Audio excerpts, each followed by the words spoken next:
Alors moi c'est Dr Allaï Bokoum, chargé de lutte sociale dans le temps au bureau politique du parti Sadi, mais c'est là depuis une année déjà que je ne suis plus.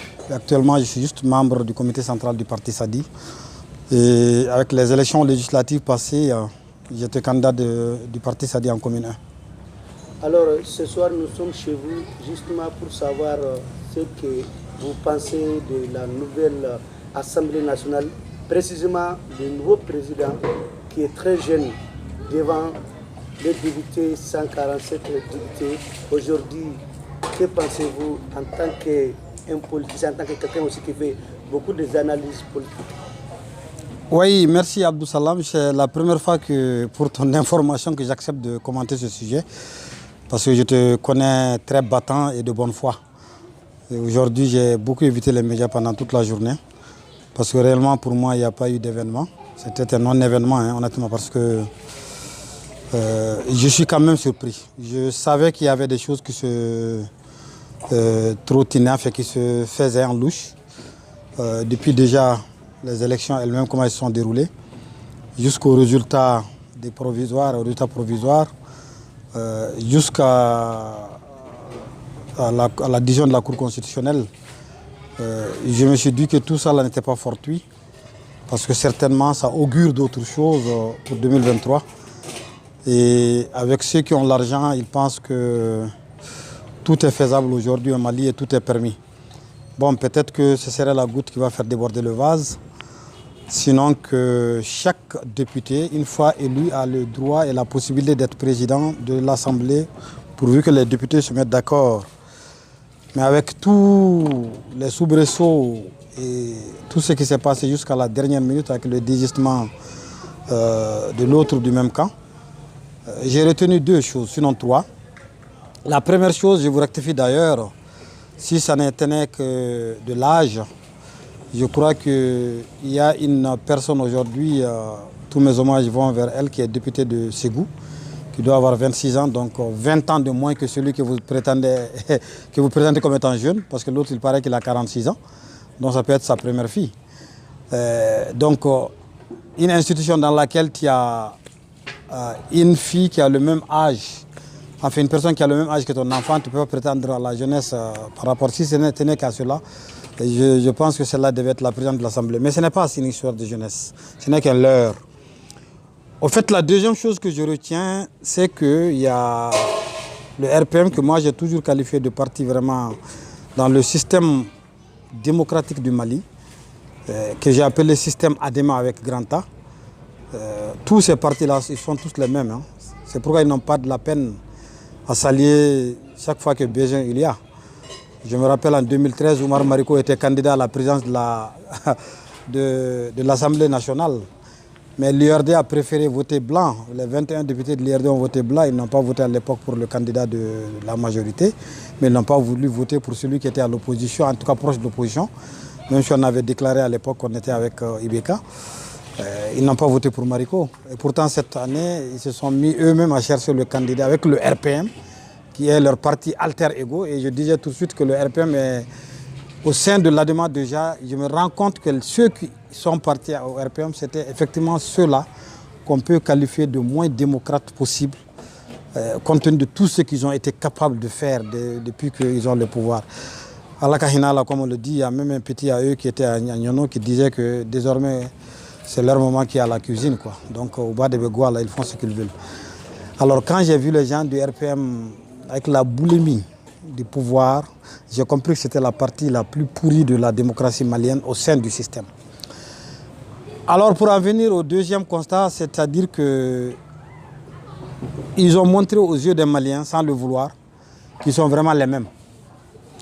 Que tu sois de l'URD, que tu sois de l'ADEMA, que tu sois du RPM, que tu sois de je ne sais pas, tous les partis dérivés, c'est-à-dire qu'il n'y a que deux tendances aujourd'hui. C'est le parti Sadi et les autres. Bon, Moussa Mara, il se positionne toujours au centre, donc il n'est pas classable. Alors, ils ont montré aux Maliens qu'ils sont les mêmes. Et j'aimerais bien voir la réaction des Maliens quand l'URD va sortir pour dire qu'ils sont de l'opposition. Je ne sais pas quelle sera leur base démocratique, quelle sera leur base légale pour se réclamer de l'opposition, à moins que ça ne soit pour reconduire le deal que nous avions dénoncé en instituant le chef de file de l'opposition pour donner 500 millions à leur président, pour lequel je souhaite de tout mon cœur qu'il retrouve aujourd'hui sa liberté. J'espère, comme Oumar Mariko vient de parler de lui en s'interrogeant au niveau de la France et principalement en posant une question à Macron, qu'est-ce qu'il en dit? Est-ce que Soumaïla Cissé n'est pas en Mauritanie? Est-ce qu'il n'est pas au Niger? Qu'est-ce qui se cacherait derrière sa détention? Donc maintenant qu'Oumar Mariko a posé la question dans ce sens-là, je crois que ça va remuer les choses, ça va certainement faciliter sa libération parce que les choses deviennent plus claires. Donc je disais, pour revenir à votre sujet, que c'était un non-événement. Tout le monde a vu comment les choses sont passées. Quelle pression a dû être faite sur l'autre candidat pour qu'il désiste de cette façon. Et ce qu'il faut retenir maintenant en troisième lieu, et la chose la plus importante, c'est le comportement digne et honorable et respectable, respectueux des émissaires, les Wassadins, c'est-à-dire les Tchidés, les envoyés pour leurs mandants, pour leurs électeurs. Il s'agit en l'occurrence des députés du parti Sadi. Ils ont pris langue avec leur parti, ils ont décidé de voter blanc. Et leur vote blanc, bien qu'étant présenté comme du vote nul, pour effacer un peu, pour nuancer, pour noyer le travail ô combien héroïque et patriotique de ces candidats, ils ont voté blanc. Parmi tous ceux qui ont voté ça, c'est ce qu'il faut retenir de ce vote. Sur les 134 plus 8, ça fait quoi? 142 plus les 3, 145 plus les 2 absents. Sur les 145 députés, la lumière devait être faite, et c'est là où j'en veux à la presse, la lumière devait être faite sur le vote de ces 3 députés-là. On devait leur poser la question, qu'est-ce qui a motivé leur action? Qu'est-ce qui explique leur vote? Mais non, tout le monde s'intéresse aux jeunes qu'on apparente d'ailleurs à la violence, qu'il m'excuse parce qu'il est désormais président d'une institution.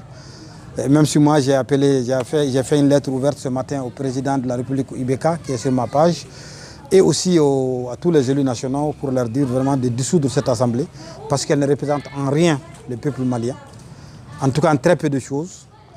Et tous ces députés, si nous prenons en compte tout ce que nous apprenons sur eux, j'ai même appris qu'il y a un hôtel qu'on appelle Dolce Vita à Sirakoro Megatana, le député dont je parle se reconnaîtra.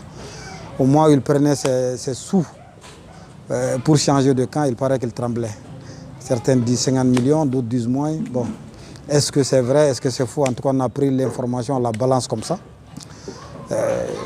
Ce n'est pas étonnant, parce que ce n'est pas normal que tous les députés d'un parti supposé être un parti de l'opposition votent pour un candidat ou choisissent même un candidat. Et gare à eux s'ils viennent nous dire qu'ils sont à l'opposition. Parce qu'on attendra, parce que le jour où ils vont venir dire qu'ils se réclameront de l'opposition, le jour où ils vont présenter leur position au sein de l'Assemblée nationale, qu'ils disent tout sauf qu'ils sont à l'opposition. Parce que s'ils disent qu'ils sont à l'opposition, ça veut dire qu'ils se moquent vraiment des Maliens. Ils se sont moqués déjà des Maliens en faisant une alliance avec le parti que je dis majoritaire, mais qui a été obligé de s'allier avec eux et avec d'autres pour n'avoir que le tiers du nombre. Et ça aussi avec le repêchage dû aux décisions juridiques, à peu près au moins 1/5 de leur nombre vient de là. C'est-à-dire 10 députés sur 50 et quelques. Voilà, donc c'est pour magnifier Bintou Zebela, Bintou Dambélé, pour magnifier Tchekoroba Sangaré, Amadou Araba Doumbia de Nyono, et dire merci à Kolonjeba et à Kouchala, à Nyono et à Sikasso, tous ceux qui ont élu les listes Sadi et qui ont vu aussi leur vote volé, leur suffrage volé. Donc vraiment cette assemblée. Je retiens aussi une 4e chose, le fait qu'on a beaucoup lié ce jeune. Il n'est plus jeune, à 46 ans, on est père de famille, on est même grand-père. Ce nouveau président de leur nouvelle assemblée, on lui a tellement collé l'image des poignards, de l'épée, des BC, de tout, des machettes. Et c'est lui-même, il a donné raison à tous ceux qui pensent comme ça, parce que dans sa première interview que moi j'ai vue, il n'a pas pu se passer de parler de poignard. Parce qu'il disait que même si lui est poignardé, qu'il n'en pleurerait pas. C'est comme ça qu'il s'exprimait. Même si on me poignarde avec un mauvais français, je ne vais pas me pleurer. On ne dit pas je ne vais pas pleurer, je ne vais pas pleurer, je ne vais pas pleurer. Je ne sais pas ce qu'il veut dire, mais je pense qu'il voulait dire qu'il ne pleurera pas. Alors, même s'il serait poignardé, lui n'allait pas pleurer. et en ajoutant que lui, il ne pleure pas en matière de... Il a dit ça comme ça, en matière de combat. C'est-à-dire dans un combat, lui, même s'il y a le poignard, il ne pleure pas. Je ne sais pas pourquoi parler de combat, pourquoi parler de poignard, alors que tu viens d'être élu président d'une institution. Et sa locution, ses mots traduisent à eux seuls la valeur, la quintessence de ce que cette assemblée représente par cette personne-là. Parce qu'il dit que c'est le président qui l'a nommé. Pratiquement, il dit que c'est grâce au président qu'il est président de l'Assemblée. Si c'est grâce au président qu'il est président de l'Assemblée, il ne fallait pas qu'on passe par les élections. Il fallait juste qu'on attende, comme le président a nommé la présidente de la Cour constitutionnelle, que son président nomme son président, ou bien que c'est le président maintenant.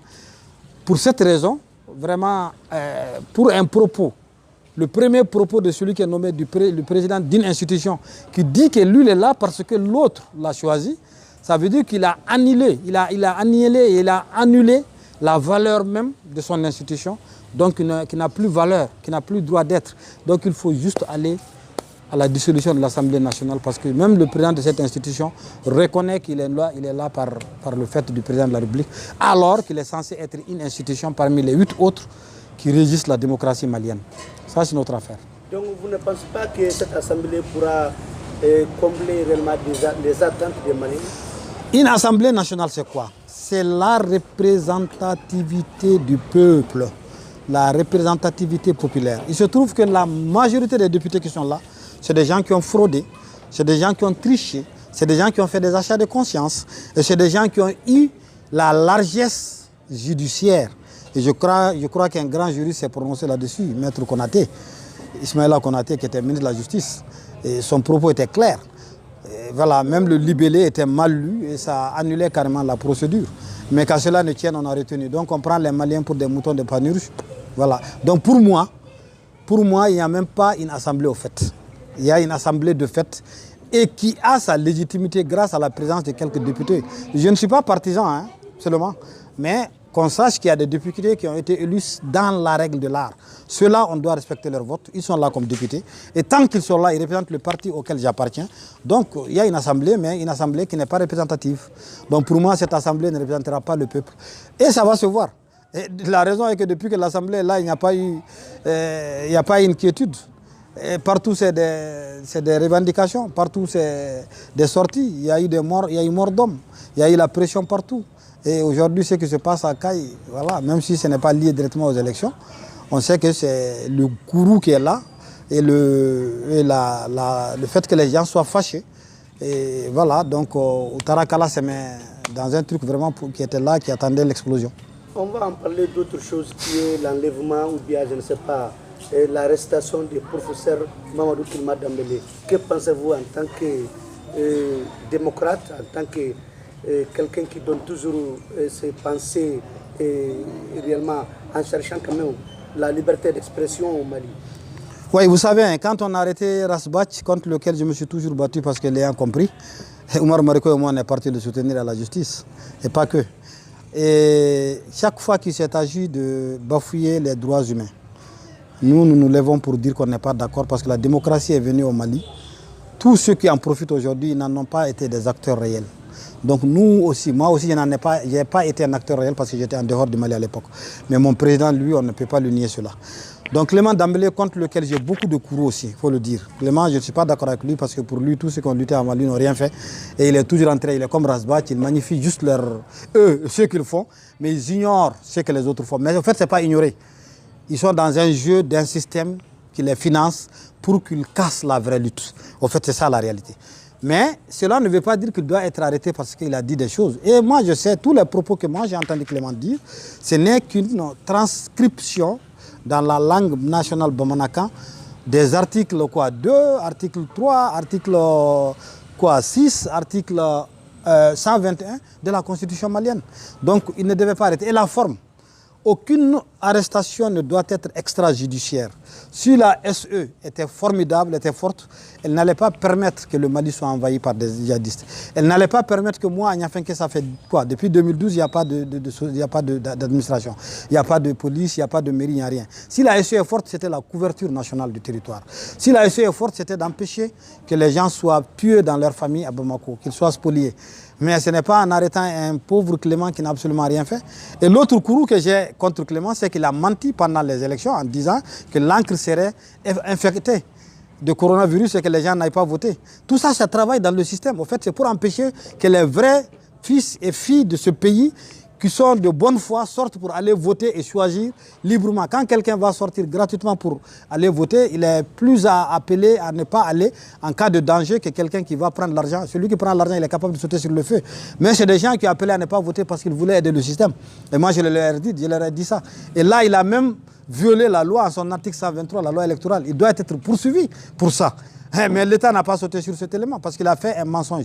Tout élément, tout individu qui prend un mensonge ou bien des propos qui, pour orienter un vote ou demander ou que les gens n'aillent voter ou pas, il est poursuivable. Mais ce n'est pas une grosse peine, je crois que c'est une amende de 10 000 ou quelque chose comme ça. Mais il fallait qu'on le poursuive pour ça et qu'il soit amendé par rapport à la loi. Mais actuellement, là, par rapport à ces propos, si c'est seulement la raison pour laquelle on l'a arrêté, ce n'est pas normal. Mais dans la forme déjà, il y a eu échec parce qu'on ne doit pas arrêter quelqu'un de façon manumilitaire comme ça dans la rue. Et qui sait, Birama Touré a disparu dans les mêmes conditions. Hein. Heureusement que les réseaux sociaux en ont vite parlé et peut-être ça va lui sauver la vie. Sinon, personne ne sait. Ceux qui l'ont arrêté ne sont pas identifiables. Mais on ne peut accuser que la sécurité d'État. Pourquoi? Parce que c'est elle qui devait empêcher des choses comme ça de se faire. Et si des choses comme ça se font sans qu'elle ne dise mot, ça veut dire qu'elle est complice quelque part, ou bien elle n'a pas joué son rôle. Et si elle n'a pas joué son rôle, il faut qu'on lui dise. Donc il est anormal qu'on retienne quelqu'un. C'est comme Nouhoum Sarr que je viens d'appeler d'ailleurs. Heureusement, lui a été libéré et le dossier classé sans suite parce qu'il n'y avait rien. Alors Clément aussi, je me bats de tout mon possible, comme mon parti se bat, comme mon président se bat, pour qu'il soit libéré. Nous sommes solidaires. Même si on n'est pas d'accord politiquement, et voilà, parce que pour nous, la démocratie, c'est ça aussi. Nous avons appris, selon certaines informations, qu'il y a un site web appelé Africa Kibarou qui cite les noms même de votre président, Don Cherif Madane Haïdara, Imam Duko, beaucoup d'autres personnes, même Boubey.